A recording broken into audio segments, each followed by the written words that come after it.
পুরীর জেলেরা ভোরবেলায় রওনা দিল। তাদের নৌকাগুলো শান্ত বঙ্গোপসাগরের মধ্য দিয়ে যাচ্ছিল। সূর্য সোনালি আলোয় তাদের যাত্রাকে আশীর্বাদ করছিল। কিন্তু দুপুরের দিকে সমুদ্রের রং বদলে যেতে শুরু করল। পবিত্র উপকূলে কালো মেঘ জমে উঠল এবং ঢেউগুলো উন্মত্ত হয়ে উঠল, যেন স্বয়ং ভগবান জগন্নাথ তাদের সাহসের পরীক্ষা নিচ্ছেন।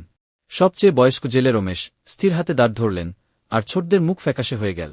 ঢেউগুলো দানবের মতো উঠে ভঙ্গুর কাঠের নৌকার সাথে ধাক্কা খেল, আকাশের দিকে ছুঁড়ে মারল এবং তারপর গভীরে ডুবে গেল। লবণাক্ত ছিটা তাদের চোখকে দংশন করল এবং প্রতিটি ছিটা নৌকা ডুবে যাওয়ার ভয়ে ভরে উঠল। উপসাগর গর্জন করছিল, হাজার ঢোলের মতো প্রতিধ্বনিত হচ্ছিল। লোকেরা মহাপ্রভু জগন্নাথকে সুরক্ষার জন্য ডাকছিল। বিশ্বাস এবং ভয়ের মধ্যে তাদের কণ্ঠ কাঁপছিল। বিদ্যুৎ আকাশকে বিভক্ত করেছিল, সমুদ্রের প্রচণ্ড সৌন্দর্য প্রকাশ করেছিল।